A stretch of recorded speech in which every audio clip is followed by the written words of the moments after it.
Hello everyone, and welcome back to the channel. Today, we have to talk about something that is exploding in the sister wives comment sections, on tabloid sites, and in all the Facebook groups. We are seeing titles and thumbnails flying around claiming that we are already on Season 20, Episode 6, and teasing two massive bombshells. 1. That Christine and David are expecting a baby, and 2. That Kody has some new truth that is about to destroy what little is left of the Brown family. It's a compelling, dramatic headline, but let's just start with the facts right out of the gate, because that's what we do here. There is no Season 20. Season 19 has not even been given an air date yet, though we know they are filming. So any video you see claiming to have a full episode or recap of Season 20 is, to put it bluntly, a lie. It's clickbait, designed to prey on our desperation for new content after the absolute dumpster fire that was Season 18. But, and this is a big but, just because the episode isn't real doesn't mean the topics aren't worth discussing. Because these two rumors, Christine's potential pregnancy and Kody's final truth, are actually the perfect lens through which to analyze the real state of the family and predict what we will see in Season 19. These rumors tap into our deepest questions about the family's future. Can Christine really be this happy? And is Kody really as defeated as he seems? Or does he have one more narcissistic bomb to drop? So today, we're going to treat that clickbait title as a thesis. We're going to break down why these rumors exist, what the truth is, and what Kody's truth really means for the end of the Brown family as we knew it. Okay, let's start with the happy rumor, the one that has people simultaneously scratching their heads and, in some cases, weirdly hoping it's true. Christine and David are expecting. This rumor gained traction for a few predictable and, frankly, lazy reasons. First, Christine is happy. She is visibly, incandescently happy in a way we have never seen her in 18 seasons of this show. She's glowing, she's traveling, she's in love, and she got married in a beautiful ceremony. In the world of celebrity gossip, glowing and happy often get translated into pregnant. The second reason is that in some of her recent Instagram photos, she might be wearing a loose-fitting top, or the angle isn't flattering, and the body-shaming speculation immediately begins. It's reductive, it's misogynistic, and it's unfortunately what the tabloid machine does. Let's be absolutely, unequivocally clear. Christine Brown is not pregnant. She is 52 years old. She is a grandmother to 6 grandchildren, with more on the way. She has been emphatic, as has David, that their life is about enjoying their adult children, their grandchildren, and their freedom. The baby in their life is their dog, and they seem perfectly thrilled with that.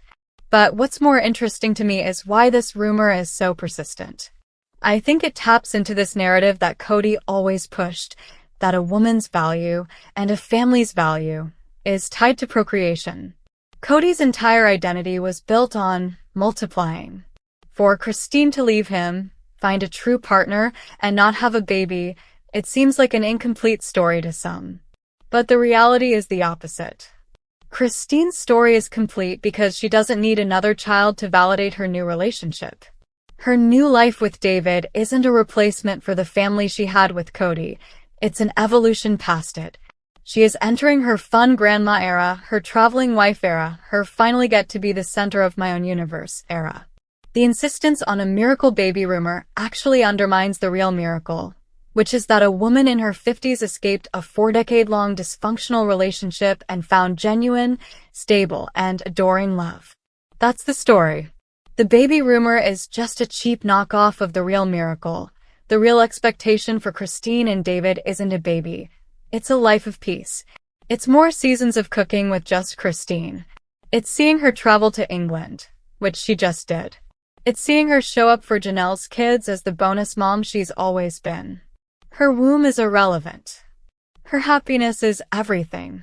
And that, right there, is probably the thing Kody Brown hates the most. Which brings us to part 2 of this headline. Kody's truth destroys everything. This is the one. This is the phrase that gets clicks because after 18 seasons, we are all still wondering, is there a bottom? Is there a final revelation? Is there a truth so dark that it can actually make things worse? What is even left to destroy? Christine is gone and happy. Janelle is gone and financially independent. Meri is finally gone and working on herself. The OG3 are united, and their children, for the most part, are united against Kody. So when we see a headline like Kody's truth, what are we even talking about? He's already told on himself. He admitted he never loved Christine. He admitted he hates Janelle, or at least that they are at war. He admitted to scapegoating Meri for years. He admitted he doesn't see his other children. What truth is left? I've thought about this a lot, and I believe the clickbait headlines are circling one of two very real potential bombshells that Season 19 must address. The first truth, and the most likely, is the financial truth. This is the big one. We are talking about Coyote Pass. We are talking about the family finances that were, according to Janelle and Christine, never transparent. What if Kody's truth is the final legal and financial severing? What if his truth is that he and Robyn have structured their finances, their assets, and the Dabsark Entertainment LLC in such a way that the other wives are left with nothing? We saw Gwendolyn allege that Kody and Robyn spent an insane amount of money, possibly from the family pot, on shopping in Victoria's Secret. What if Kody's truth is him finally dropping the act and saying, "You left me, you get nothing. Robyn and I own Coyote Pass. Robyn and I own the assets. Sue me." That would, indeed, destroy everything that remains of their legal and financial ties. It would be the final, ultimate betrayal, especially to Janelle, who dumped her entire inheritance into the family pot and Coyote Pass. Think about the implications. If Kody's truth is a financial one, it turns the entire narrative from a spiritual divorce into a cold, hard, legal war. It reframes every single argument from Season 18. It wasn't just about the COVID rules. It was about Kody and Robyn isolating themselves to consolidate assets while pretending it was about health. That is dark. But there is a second, and in my opinion, even more destructive truth that Kody could reveal. And that is the emotional truth about the children. We have seen him at war with Garrison. Rest in peace, Garrison. We have to acknowledge that tragic, heartbreaking loss which will undoubtedly change the entire dynamic of the show moving forward, and with Gabe, and with Savannah, and with Isabel. His relationships with the OG-13 children are in tatters. Kody's truth might be him finally saying out loud what he's been implying for years, that he is washing his hands of them. That his real family is just Robyn, Solomon, and Ariella. That he is done begging for the love of his adult children and is formally disowning them in an emotional sense. Can you imagine him sitting on that tell-all couch and looking at Sakanya and saying, "You know what, they've made their choice. They chose their mothers over me. I'm done. I don't have 18 children. I have 5. That would be the final destruction. It would destroy any hope of reconciliation. It would destroy his entire patriarchal identity. And it would, most painfully, destroy his children. This, to me, is the truth that the clickbait is always hinting at. It's the scorched earth policy of a narcissist who has lost control of the narrative and decides to burn the book itself. He can't be the hero, so he'll be the ultimate villain. Oh no. There is no Season 20 Episode 6. Christine is not pregnant. But the analysis of these rumors tells us everything we need to know. The real story, when Season 19 finally airs, won't be a miracle baby. It will be the opposite. It will be the legal and emotional autopsy of a dead family. We will see Christine and David's wedding, which will be a beautiful Episode 6 of her new life, not Season 20.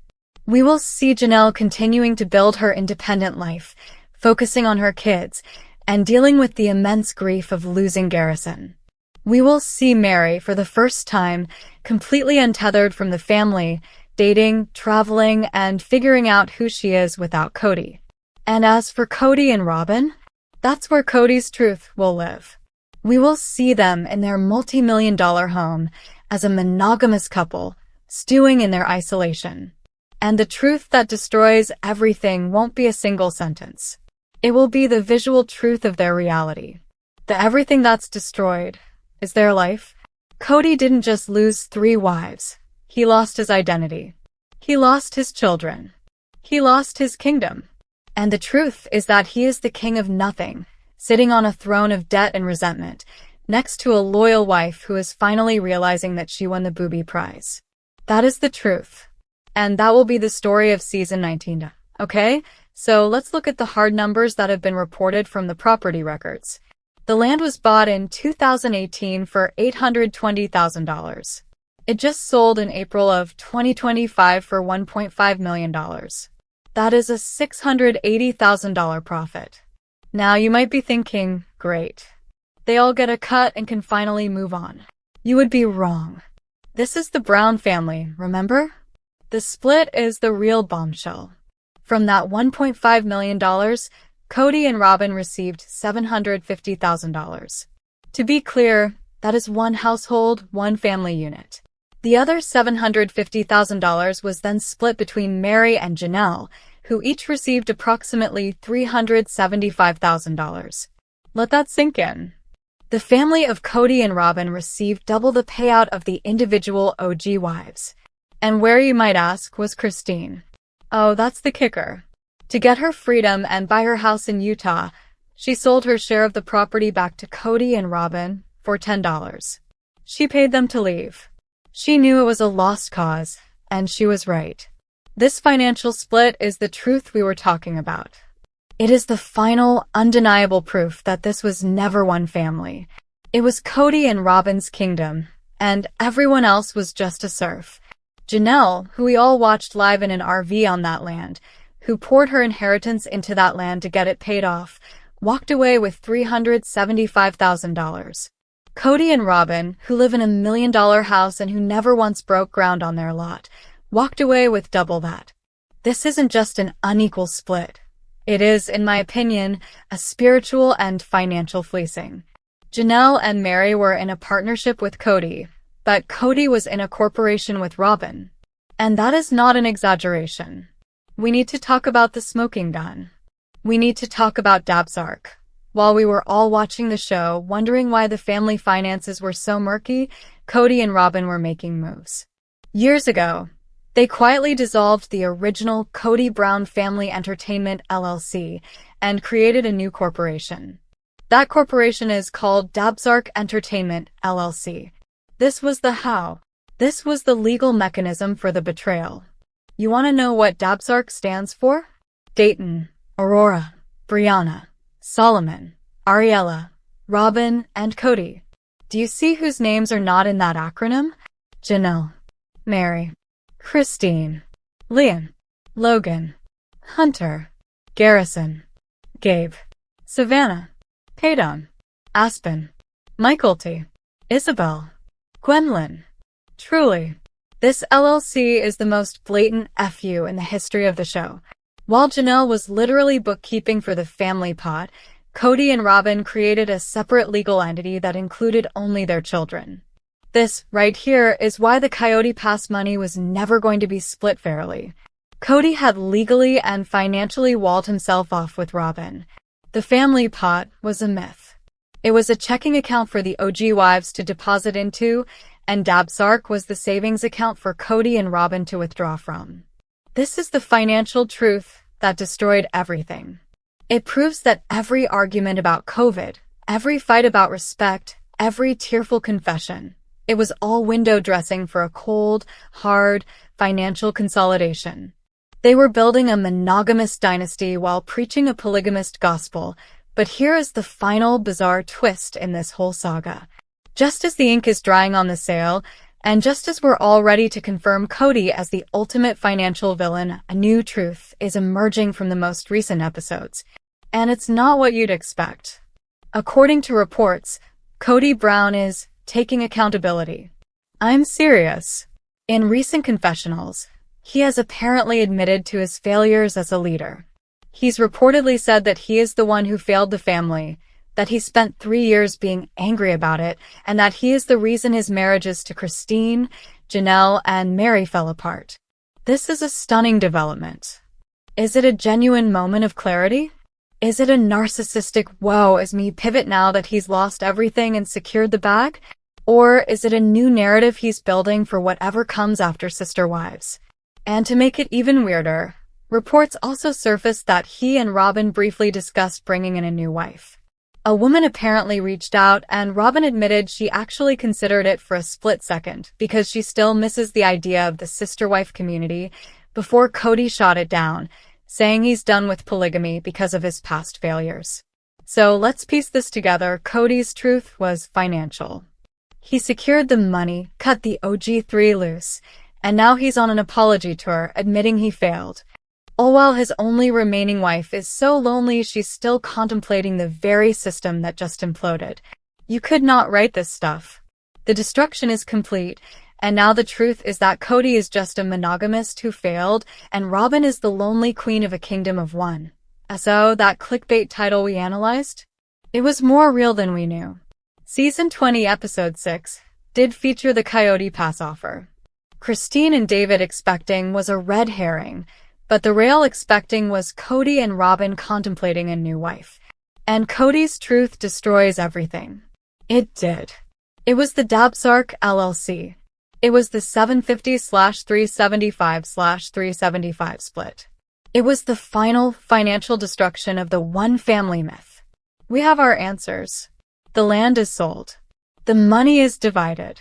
Christine is free. Meri is free. And Janelle. Janelle is finally financially free, even if it cost her her entire investment. The Sister Wives saga, the story of 4 women and 1 man on a cul-de-sac in Vegas, is truly, definitively over. All that's left is the analysis of the wreckage. If you want to understand Janelle's desperation and eventual freedom, you have to look no further than that fifth-wheel trailer she parked on Coyote Pass. At the time, we saw it as a save-money move or a pioneer woman fantasy. We were wrong. That was not a vacation. That was a political occupation. That was Janelle's last, desperate stand. She was the only wife who actually tried to make good on the Coyote Pass promise. She physically moved her life onto that dirt to force Kody's hand. She was, in essence, sitting on her investment, refusing to let him ignore it. She poured her savings into paying off that land, and in return, Kody wouldn't even help her level the trailer. Think about Kody's behavior in that light. His refusal to help her, his refusal to get water, his complete apathy. That wasn't just spousal neglect. That was financial gaslighting. He had no intention of building. He was already in liquidate mode. He was treating her like a squatter on land she had paid for. The RV wasn't just a home. It was a protest sign. And when she finally had to abandon it for the winter, it was the moment she knew. She wasn't just being ignored. She was being financially suffocated. She realized she would never see a house built on that land. Her only option left was to get her money out. That $375,000 she eventually walked away with? We should not be calling that a profit. We should be calling it a refund. It was a paltry, hard-fought, and long overdue refund on decades of investment, and it was the price of her freedom. But her emancipation wasn't just a financial transaction. It came at a cost that is, frankly, unspeakable. The entire reason Janelle's world shattered was not because Kody stopped loving her. It was because he abandoned her children. Her entire fight in the last seasons was for Gabe, for Savannah, and for Garrison. We watched her sit in that RV, her heart breaking, as she was forced to choose between her husband and her kids. She chose her kids. It was the only choice. And in 2024, that fight and that estrangement, it was solidified in the most tragic way possible with the death of Garrison. We have to handle this with the respect it deserves. Janelle's freedom is now intrinsically and forever linked to this profound grief. This isn't a you go girl story. It's a story of survival. Her emancipation was a battle for her children's well-being, a battle she fought alone, and a battle that has now been redefined by loss. This is why she has publicly stated that 2025 is her year of a detox. This isn't a new age buzzword. It's a necessity. She is intentionally and actively purging the toxicity, the gaslighting, and the trauma of the last 30 years. She is doing it to heal, to save herself, and to be the mother and grandmother her surviving family needs her to be. Her freedom wasn't just won. It was paid for at the highest possible price, So what does this emancipation actually look like today, in late 2025? It's not a fantasy. It's real. And it's pragmatic, just like Janelle. First, it's financial. She didn't just get a check. She built her own income. Her Strive with Janelle life coaching business is not just a side hustle. It's her entire brand. The tagline? Helping women in their second chapter. She is literally living the life she is selling, and she's not splitting the profits with anyone.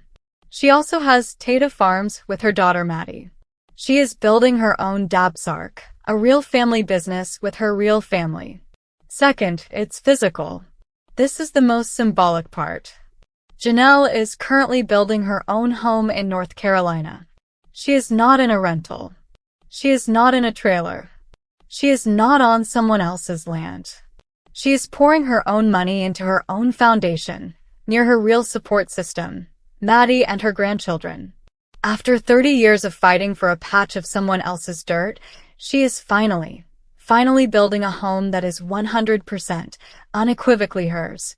And third, it's emotional. And this is the most complex part. For a long time, we thought her emancipation meant Janelle and Christine, best friends forever. But the latest reports and even recent show footage tell a more realistic story. There is tension. There's competition over their shared businesses. There's even, as Christine admitted, jealousy over who is closer to the grandkids. And this is good. This is real emancipation. It means Janelle is not just Christine's sidekick in the anti-Kody club. She is her own woman. They are two individuals learning how to be separate, learning how to be independent even from each other. They're moving from sister wives to just sisters. And that's a much more authentic relationship. When you look at the full picture, Janelle Brown's divorce is the most profound of them all. Christine got the fairy tale, a new husband, and the romance she always deserved. But Janelle got her life back. She got her name off Kody's deeds. She got her bank account separated. She traded a king and his queen for her own home, her own business, and her own legacy, centered on the only thing that ever truly mattered to her, her children. In the end, Janelle wasn't just the bank. She was the smartest wife, because she was the one who finally figured out how to close her account and walk away with the funds. Janelle is building a new foundation from the ground up. Christine is living her dream. But there is one piece of this puzzle left. The wife who was left with the original foundation. The first wife. Meri Brown's story is the final, and in many ways, the most confusing chapter. Now that Christine is married and Janelle is free, what about Meri? Is her Lizzie's heritage and empire and her Worthy Up movement the real success story? Next time we're asking, is Meri Brown the real winner?